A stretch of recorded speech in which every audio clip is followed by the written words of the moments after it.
네, 한 해의 감사를 하나님 앞에 드리는 추수감사절 예배에 함께하신 참여하신 여러분들을 주님의 이름으로 환영하고 축복합니다. 여러분들이 모두 한 해의 감사를 하나님께 드리려고 우리가 함께 모였죠. 여러분들의 그 감사를 하나님께서 예배를 통해서 기쁘게 받으시기를 간절히 소망합니다. 요즘 교회들을 이렇게 보신 분들은 눈치채실 텐데 교회마다 성가대가 있는 성가대들이 찬양대라는 이름으로 많이 바뀌는 경향들이 요즘 추세입니다. 교회 주보나 또 홈페이지에 들어가거나 보면 또 TV를 보면 금세 느낄 수 있는 상황이죠. 근데 찬양대라는 이름을 바꾸는데 그래서 목회적인 고민이 하나 있었어요. 우리 교회는 현재 성가대라는 이름을 가지고 있는데 우리 교회도 찬양대라는 이름으로 바꿔야 하는가라는 고민, 목회적 고민 속에서 왜 그런가에 대한 책을 살펴보게 되었고 또 전문가의 의견도 듣게 되었습니다. 찬양대라는 이름으로 바꾸게 되는 이유는 이런 것이었어요. 성가라는 단어는 거룩한 노래라는 뜻이잖아요. 그래서 이 성가라는 노래는 그 성가는 성경에 없다는 거예요. 단어가 없고 그리고 이것은 일제의 잔재이고 또 하나는 천주교뿐만 아니라 다른 종교에서도 성가곡이라는 이름으로 많이 사용하기 때문이다. 이렇게 논리를 펴더라고요. 그런데 반대 의견도 있었습니다. 이게 무엇이냐면 성경의 찬양이라는 단어는 그 단어적으로 볼 때 단순히 우리 호산나 성가대가 부른 것처럼 목소리, 악기의 찬양만을 찬양이라고 하지 않는다는 거예요.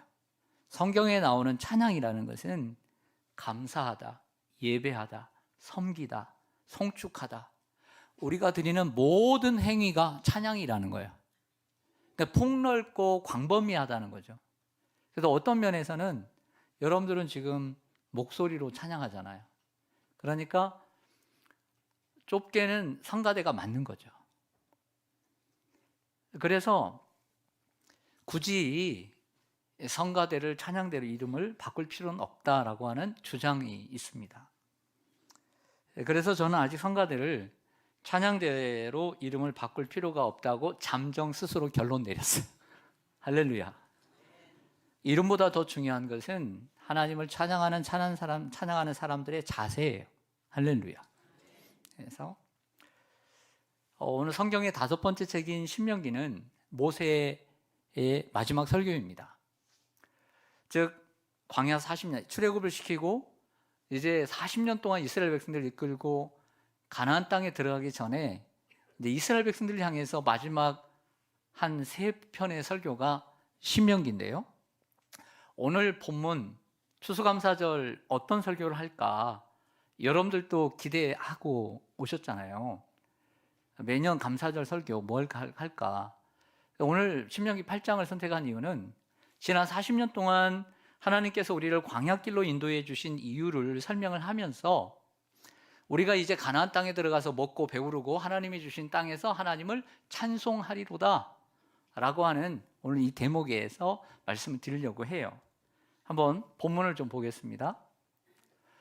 신명기 8장 10절에 오면 내가 먹어서 배부르고 내 하나님 여호와께서 옥토를 내게 주셨으므로 말미암아 그를 찬송하리라. 이 노란 글씨, 제가 왜 그 설교를 왜 처음에 그 오프닝 멘트를 왜 그 얘기를 했냐면 여기에 찬송도 여러분들이 부르는 찬송만을 얘기하는 것이 아니라는 거예요. 감사하고 송축하고 그 하나님을 예배하리라. 다시 이 본문을 제가 읽어보면 내가 먹어서 배부르고 내 하나님 여호와께서 옥토를 내게 주셨으므로 그로 말미암아 하나님으로 말미암아 하나님께 감사하리로다. 이렇게 말할 수 있다는 거죠.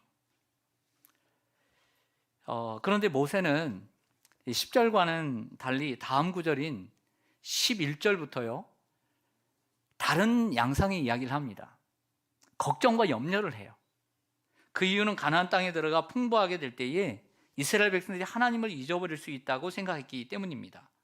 신명기 8장 12절부터 14절까지 화면을 통해서 제가 읽겠습니다. 내가 먹어서 배부르고 아름다운 집을 짓고 거주하게 되며 가나안 땅에 들어가서요, 또 내 소와 양이 번성하며 내 은금이 증식되며 내 소유가 다 풍부하게 될 때에 내 마음이 교만하여 내 하나님 여호와를 잊어버릴까 염려하노라. 여호와는 너를 애굽 땅 종되었던 집에서 이끌어내시고 라고 말씀합니다.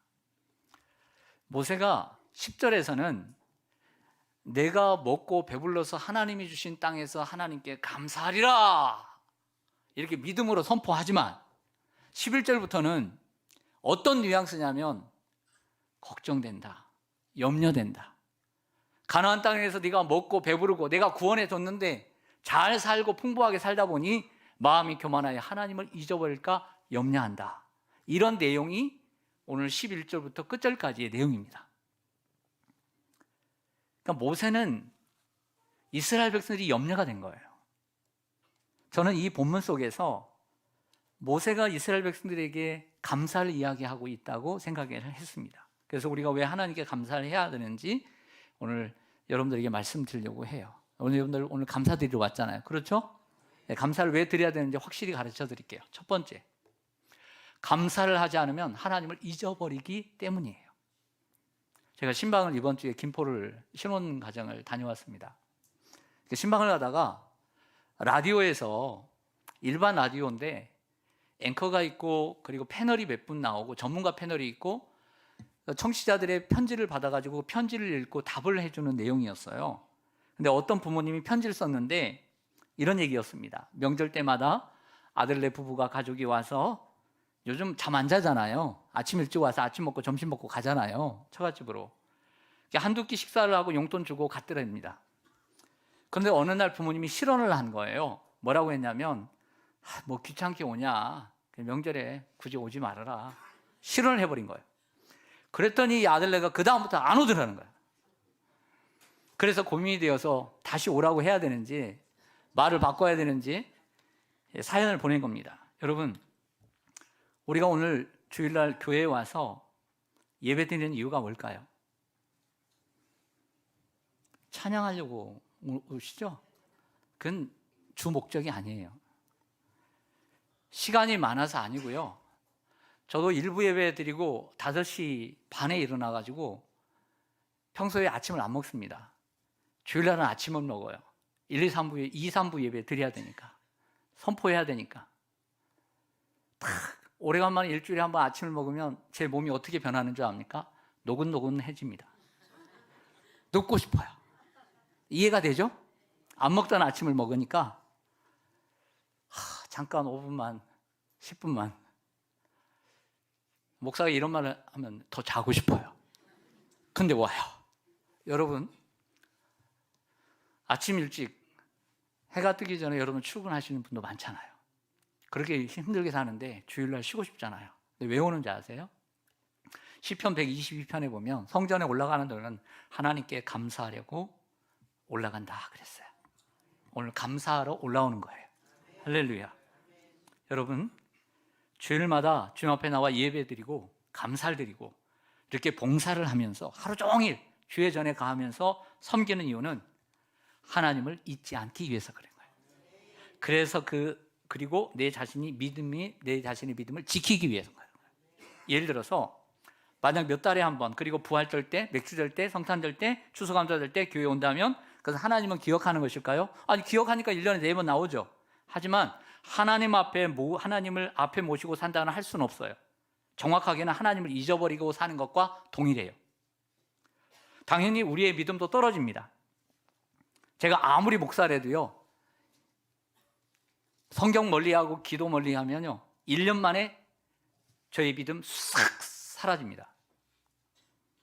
지금이야 일주일에 몇 번, 적게는 일주일에 한 번 교회에 나오니까 그래도 옛날의 믿음, 그나마 일주일에 한 번 나와서 예배를 드리는 분들 계시죠? 주중 예배 안 드리고 그나마 끄탁끄탁하고 유지되는 거예요. 그거 아셔야 돼요. 인정하면 아멘. 안 나오면 어떻게 될까요? 여러분 믿음 그대로 있을 것 같아요? 천만의 말씀. 천만의 말씀이에요. 우리가 하나님 앞에 감사하려고 나오고 우리의 믿음이 지켜지는 거예요. 우리가 교회를 멀리하고 한 달에 한 번, 두 달에 한 번, 세 달에 한 번씩 나오면 믿음이 있는 게 아니라, 그대로 있는 게 아니라 믿음이 약해지고 옅어집니다. 그러다 이런 생활이 오래되다 보면요, 믿음이 연기처럼 사라져요. 없어요.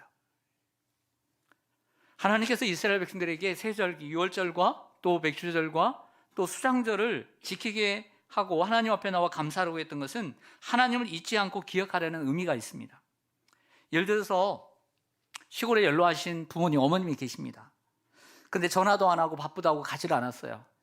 이번 여름 휴가도 그냥 가족끼리 다른 데로 놀러 가고 그냥 돈만 보내드리고 계좌 이체시키고, 그러다 보니까 한 2년 3년 자식이 안 왔어요. 그럼 어떤 생각을 할까요?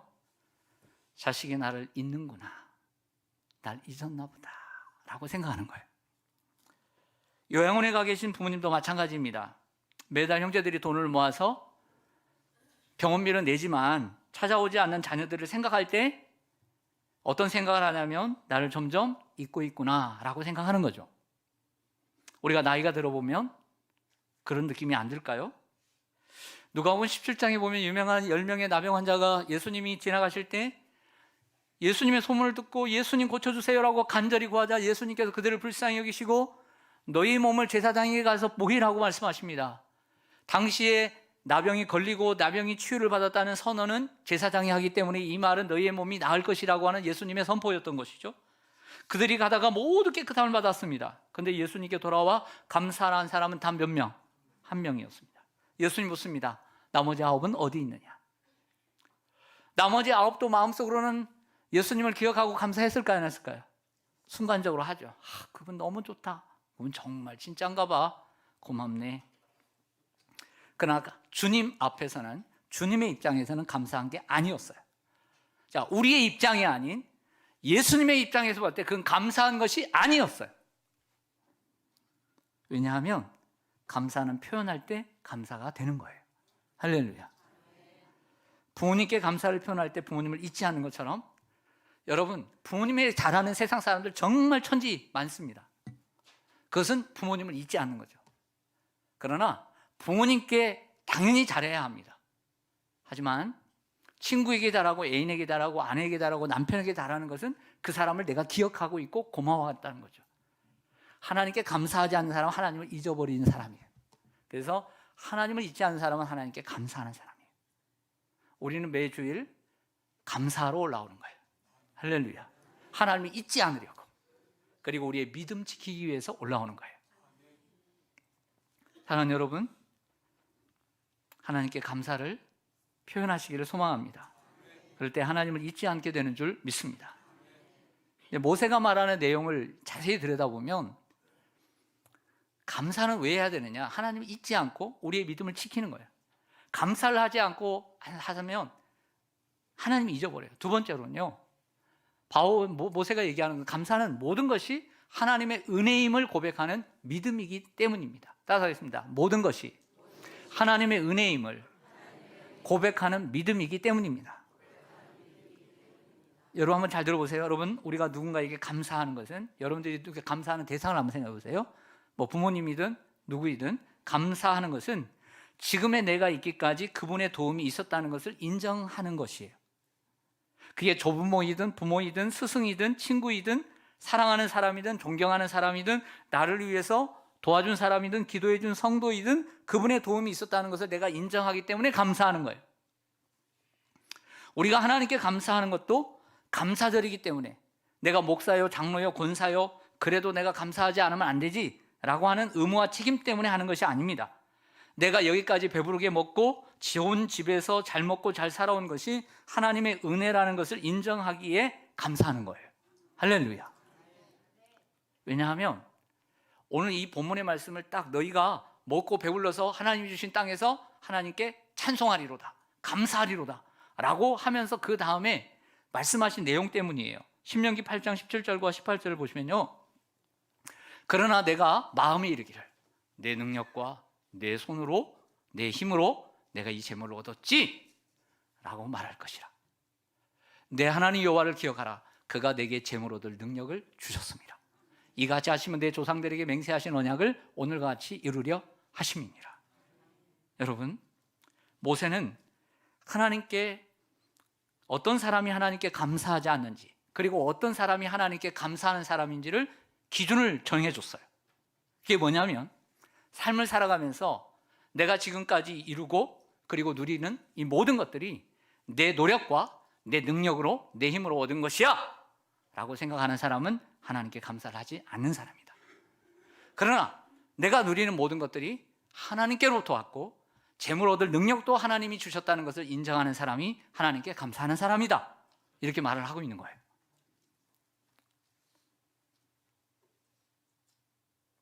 오늘 이렇게 여러분들 추수감사절 예배를 드리면서 우리 자신에게 묻기를 원합니다. 나는 어떤 사람인가? 성도자 여러분, 나는 어떤 사람? 여러분들은 어떤 사람이에요? 내 능력과 내 노력으로 내가 지금 누리고 있고 살아가고 있다라고 생각하는 사람이에요? 아니면 주님이 재물을 얻을 능력을 주셨다라고 믿고 감사하는 사람입니까?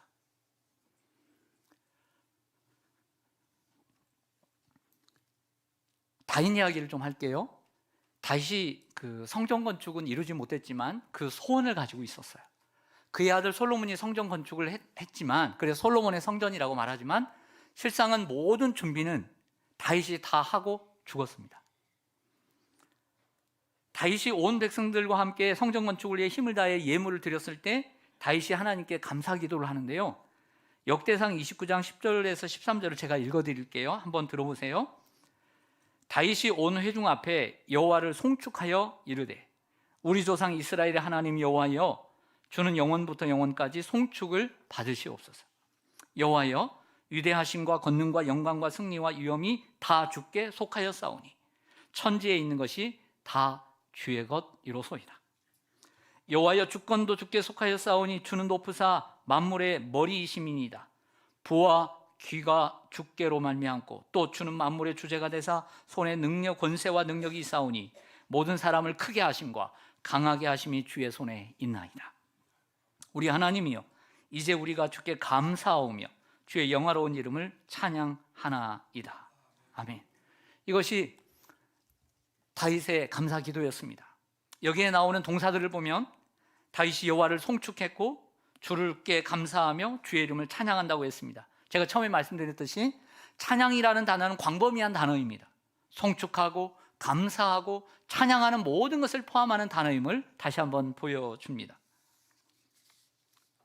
다윗이 그 다음에 이 말씀도 있지만 우리의 귀에 쏙쏙 박힐 수 있는 아주 유명한 구절이 바로 그 다음 절에 나오고 있어요.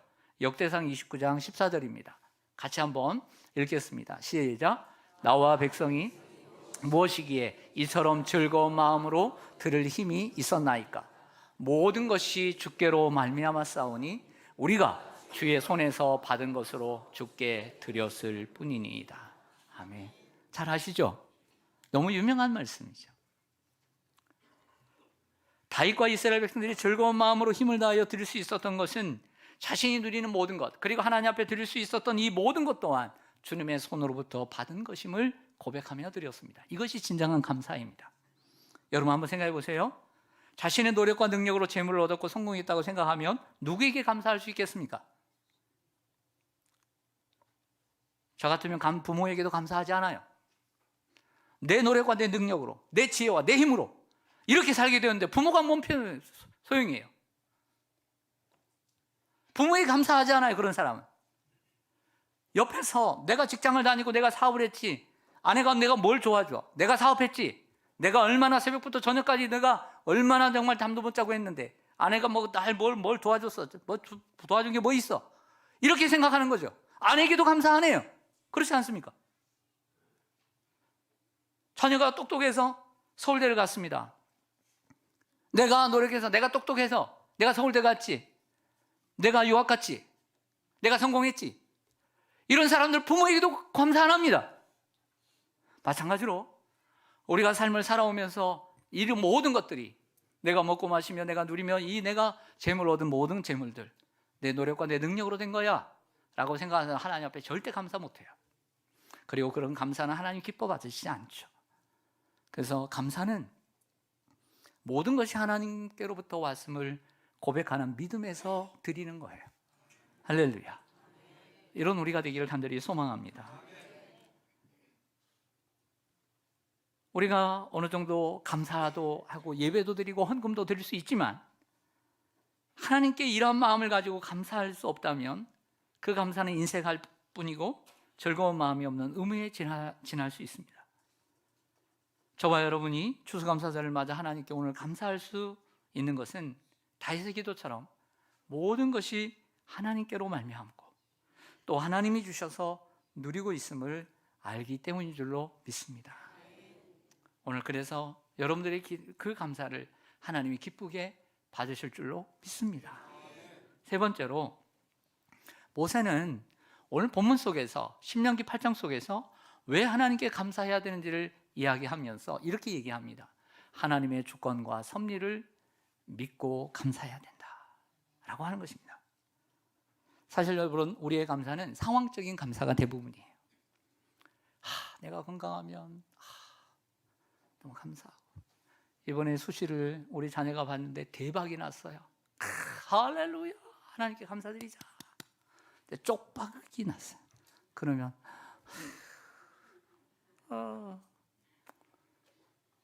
엄마는 밥도 안 하고 짜장이나 시켜 먹어라. 이게 뭐냐면 상황적인 감사예요. 상황적인 감사. 상황적인 감사. 저 자신도 그래요. 저 자신도. 목사 정도 되면 어느 정도 돼야 됩니까? 욥 정도 돼야 되잖아요. 할렐루야, 좋은 일 있어 감사합니다. 어려울 때도 주여 감사합니다. 이 정도 돼야 되잖아요, 목사가. 그래 안 그래요? 우리 장로님 그 정도로 돼야 되잖아요. 그렇죠? 그래 장로님이시지. 그래야 권사님 아닙니까? 그 정도 믿음이 돼야 권사님이 되시죠. 교회 오래 다녔다고 권사님 되시는 게 아니라 그런 믿음이 우리에게 있어야 돼요. 근데 그렇지 못하잖아요. 대부분 안타깝게도 우리의 감사는 상황적인 감사가 많을 때가 있습니다. 그럼에도 불구하고 늘 우리가 상황적인 감사만 하는 건 아니죠. 그럼에도 불구하고 상황적인 감사를 하지만 그래도 내가 하나님의 뜻과 섭리를 내가 믿고 하나님이 계획해 주신 것이 있겠지 하면서 마음은 아프지만 주여 하면서 기도하면서 사는 줄로 믿습니다. 전광 목사님이 쓰신 유명한 책 하나 소개해 드립니다. 행복의 문을 여는 열쇠, 평생 감사라고 하는 책입니다. 이 책에서 한 챕터를 보면 감사를 방해하는 적이라고 하는 한 챕터가 나옵니다. 감사를 방해하는 적 세 가지 이렇게 제시합니다. 첫째는 욕심. 뭐냐면 욕심과 감사는 공존할 수 없다는 거예요. 하나님의 은혜를 한순간에 불평으로 바꾸어 놓는 것이 욕심이라네. 그러니까 자신에게 있는 것을 보려 하지 않고 자꾸 나에게는 없고 남에게 있는 것을 자꾸 보려고 하는 게 욕심이라는 거예요. 그러니까 내게 있는 것 보면 너무 감사할 게 많은데 그걸 못 보고 남에게 있는 것 자꾸 더 갖고 싶은 마음이 생기는 것, 이게 욕심. 그러면서 사도 바울의 자족을 배워라. 내가 가난에 처할 줄도 알고 풍부에 처할 줄도 알아야 된다. 일체의 비결을 배웠다. 두 번째는요, 감사를 방해하는 적은 비교의식입니다. 비교의식은 다른 각도로 보면 욕심의 또 다른 얼굴인데요, 자신도 충분히 훌륭한데 자신보다 더 훌륭한 사람을 보고서 비교하면서 감사를 잊고 살아갑니다. 여러분, 저 훌륭해요? 안 훌륭해요? 훌륭해요? 아유, 감사합니다. 근데 이 목사도 정말 더 훌륭하고 더 책도 많이 내고 더 공부도 많이 하고 교회가 막 부흥하고 유명한 목사님들 보면 갑자기 쪼그라들 때가 있어요. 야, 저분은 얼마나 저렇게 말을 잘하고 얼마나 훌륭하길래 기도를 많이 하고 저렇게 유명할까? 여러분도 여러분 전문 분야에서 어느 정도 정말 여러분들 클래스가 있습니다. 참 훌륭해요. 근데 여러분 분야에서 여러분보다 월등하게 더 잘하는 사람을 보면 어때요? 배가 아파요, 안 아파요? 기뻐요, 배가 아파요? 배가 아프지 않으세요? 살짝 배가 아플 때가 있는데. 근데 뭐냐면 비교의식이 생기는 거야. 여러분도 충분히 훌륭해요. 충분히 행복할 수 있고 충분히 감사할 수 있어. 근데 여러분들보다 더 사업이 잘 되고 더 부자가 되고 더 건강하고 더 멋진 사람들 보면 나는 왜 이럴까?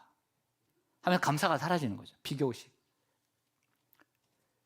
우리가 여기에 빠지기 쉽습니다. 유명한 아마데우스라고 하는 영화를 보면 당대의 가장 훌륭한 음악가 살리에르가 나옵니다. 이 살리에르가 너무너무 훌륭해요. 타고났어요. 노력도 많이 해요. 정말 감사가 넘치고 행복한 사람이에요. 근데 누가 나타나기 전까지? 모차르트가 나타나기 전까지. 모차르트가 자기보다 더 훌륭한 거예요. 더 뛰어나고 사람들에게 인기를 얻는 거예요. 그때부터 그의 감사는 사라졌어요. 그의 행복은 사라져버렸어요. 무엇 때문에? 비교심 때문에. 사실 우리의 감사와 우리의 행복을 송두리째 뺏어가는 게 비교의식이에요. 충분히 여러분들은 감사할 수 있고 충분히 여러분 행복한 분이에요. 할렐루야. 충분히 훌륭한 분이에요. 할렐루야. 여러분, 우리는 우리의 그릇에 만족하고 감사하며 삽시다. 할렐루야. 그게 하나님께서 주신 축복이에요. 셋째는 염려라고 이야기합니다. 여러분 중에 혹시 감사가 더 필요하다고 생각되신 분은 이 책을 여러분들 서재에 놓고 저는 매 감사절 때마다 또다시 열어보고 또다시 열어보고 또다시 열어보고 도전을 받습니다. 신명기 8장 16절을 보시면요, 오늘 본문이에요.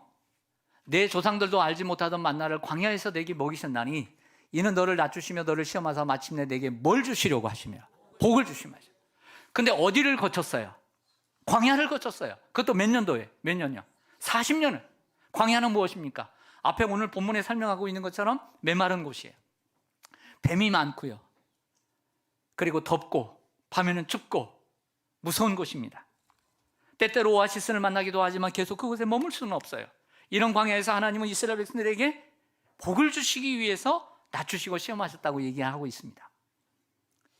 성경에 나오는 요만큼 고난을 당한 사람은 찾아보기 어렵죠. 욥은 그 고난이라는 인생의 동굴 속에서 하나님의 주권과 섭리를 믿었답니다. 욥기 23장 10절 말씀을 같이 한번 읽어볼게요. 시작. 그러나 내가 가는 길을 그가 아시나니 그가 나를 단련하신 후에는 내가 순금같이 되어 나오리라. 아직 광야의 고난의 광야가 끝나지 않았어요. 끝나지 않았는데도 뭘 깨달았냐면, 아, 주님이 나를 아시는구나. 내가 가는 길도 아시고 내가 지금은 단련을 받는 시간이구나. 하나님 분명히 나를 순금같이 되게 나오시라고 믿는다는 거예요. 그래서 욥은 지혜서인데요, 하나님의 주권과 섭리를 인정하는 지혜를 가르쳐 주는 거예요. 할렐루야. 우리가 뜻하지 않는 일, 내가 원치 않는 일, 내가 만나더라도 하나님은 그 주권과 섭리로 여러분들 인도해 주실 줄로 믿습니다. 그래서 예수님의 동생 야고보는 5장 11절에서 이렇게 우리들에게 권면합니다. 보라, 인내하는 자를 우리가 복되다 하나니 너희가 욥의 인내를 들었고 주께서 주신 결말, 욥기 42장 끝장에서 갑절의 축복을 주시잖아요. 주는 가장 자비하시고 긍휼히 여기시는 이시니라 말씀합니다. 욥은 고난 속에서 인내했습니다. 고난을 당하는 분들이 해야 할 일은 욥의 인내를 배우는 것입니다. 욥이 하나님의 주권과 섭리를 바라보고 인내할 때 갑절의 축복을 받았습니다. 현재의 고난은 장차 나타날 영광과 좋게 비교할 수 없음을 믿으시길 바라고 그 고난 속에서도 감사하는 여러분들 되시기를 소망합니다. 우리는 상황적인 감사에 익숙한 사람이지만 우리는 자꾸 상황적인 감사를 초월하려고 안간힘을 쓰며 몸부림을 쳐야 되는 줄로 믿습니다. 하박국 3장 17절 이하를 보면 같이 한번 읽겠습니다. 시작. 비록 무화과 나무가 무성하지 못하며 포도나무에 열매가 없으며 감람나무에 소출이 없으며 밭에 먹을 것이 없으며 우리의 양이 없으며 외양간에 소가 없을지라도 나는 여호와로 말미암아 즐거워하며 나의 구원의 하나님으로 말미암아 기뻐하리로다. 아멘. 하박국은 상황적인 감사만 한 것이 아니라 그 삶의 눈에 보이고 손에 잡히는 것을 따라서 감사하는 것이 아니라 내가 구원의 하나님으로, 내 하나님으로 인해서 즐거워하고 기뻐하는 하나님을 바라보는 삶을 산 줄로 믿습니다. 우리 하나님을 바라봄으로 감사해야 될 줄로 믿습니다. 사도 바울은 육체의 가시를 갖고 있었습니다. 고린도후서 12장에 보면 그 육체의 가시는 뭐냐면요, 자신의 몸에 짊어지고 있는 불치의 병, 난치병, 잘 낫지 않는 병이었어요. 다른 사람들을 위해서 기도하면 낫고 바울의 수건을 덮어씌우게 하면 그 상처가 낫고, 그리고 죽은 사람까지도 살렸던 바울이 자신의 육체의 가시를 위해서 간절히 3번이나 간구했지만 주님은 치유해 주시지 않았어요. 그리고 이렇게 말씀하십니다. 나의 은혜가 너에게 족하다 라고 말씀하셨어요. 바울은 실망하거나 낙심하지 않고 자신의 약함 속에 그리스도의 능력이 머무는 것으로 기뻐하며 감사했습니다. 이처럼 하나님의 주권과 섭리를 인정하지 않고는 나올 수 없는 것이 감사입니다. 그리고 그러한 감사를 가시감사라고 할 수 있어요. 여기에 장미꽃이 있습니다. 아름다운 장미꽃. 놀라운 것은 이 11월에도 장미가 핀다는 것. 제가 오늘 아침에 걸었는데 장미가 있어. 장미가 펴있다. 오늘 장미 이야기를 하려는데 장미꽃이 가까이 보면요, 장미꽃이 있어. 그러면서 그 장미꽃을 보고서도 이렇게 얘기하는 사람이 있습니다. 가시가 있네? 가시가 있어. 그러면서 불평해요. 근데 어떤 사람은 그 가시 중에도 장미꽃이 피었네 라고 하면서 감사해요. 우리의 감사는 그러므로의 감사, 그래서의 감사도 필요해요. 왜냐하면 하나님이 주신 것이 노하는데 잊어버리는 감사들이 많기 때문에. 하지만 그럼에도 불구하고의 감사도 필요해요. 그래도의 감사가 필요해요. 그럼에도 불구하고의 감사가 필요한 줄로 믿습니다. 여러분에게 있는 가시가, 왜냐하면 여러분들도 겸손하게 하고 하나님을 더 의지하게 만들기 때문입니다. 여러분에게도 바울과 같은 가시가 있으리라고 생각해요. 어떤 분은 자식이 가시요, 어떤 분은 자신의 몸이 가시요, 어떤 분은 아내와 남편이 가시요, 어떤 분은 여러분들에게 있는 그 무엇인가가 가시가 있을 수 있습니다. 그러나 그 가시 속에서도 감사할 때 가시 곁에 장미와 같은 꽃이 반드시 필 것입니다. 그리고 그 꽃을 통해서 예수님의 향기가 뿜어져 나올 것입니다. 그러므로 가시 속에서도 감사하는 저와 여러분 되시기를 소망합니다. 말씀을 정리하겠습니다. 모세는 한 번의 실수, 하나님 말씀하지 않고 하나님의 영광 나타내지 않는 반석을 스스로 쳤다고 그 하나 가지고 가나안 땅에 못 들어갔어요. 하지만 자신의 사명을 끝까지 완수하는 멋진 사람이었어요. 사명자였죠. 그래서 나는 못 들어가니까 너희는 잘 들어가라, 잘 살아라, 비꼬지 않았어요. 책임을 끝까지 감당하고 그들을 위해서 할 수 있는 한, 느보산에서 죽기 전에 마지막으로 3번의 설교를 한 게 신명기예요. 신명기 8장은 지금까지 하나님께서 왜 우리를 광야길로 지그재그로 꼬불꼬불하게 인도해 오셨는가를 얘기를 해주고, 그러면서 하시는 말씀이 우리가 그 가나안 땅에 들어가 먹고 마시고 배불러서 하나님이 주신 땅에서 하나님께 찬송하고 하나님께 감사하리로다, 이렇게 얘기해 놓고는 뭐냐 얘기하면 근데 내가 염려가 된다, 이런 얘기를 하시는 거예요. 그 속에서 우리가 감사를 왜 해야 하는지를 가르쳐 드립니다. 그렇게 주셨어요. 우리가 감사를 하지 않으면 하나님을 잊어버려요. 우리가 예배를 드리지 않으면 하나님 잊어버려요. 그리고 감사를 할 때 우리 하나님을 다 새롭게 발견하고, 그리고 감사를 할 때 우리의 믿음이 지켜지는 거예요. 그래서 감사는 우리의 믿음을 지키는 힘이에요. 할렐루야. 그리고 진정한 감사는 이렇게 얘기합니다. 너 내 노력과 내 능력으로 이 재물을 얻었다 할까 함이라. 감사는요, 하나님이 주신 것, 하나님이 주셔서 내가 재물을 얻었다, 하나님이 주셔서 내가 이렇게 살았다, 하나님이 주셔서 이렇게 먹고 마시고 살았다, 이것을 인정하는 것이 감사예요. 할렐루야. 그리고 그러나 우리의 삶은 광야잖아요. 그렇지만 그럼에도 불구하고 늘 기쁜 일이 있는 건 아니지만 오늘 인생의 동굴 속에 살아가는 분들이 있잖아요. 육체의 가시를 갖고 사시는 분들이 있잖아요. 그럼에도 불구하고 하나님께서 여러분들에게 복을 주시려고 하는 거니까 하나님의 주권과 섭리를 인정하고, 그럼에도 불구하고 감사하는 저와 여러분 되기를 간절히 소망합니다. 아멘. 기도하겠습니다.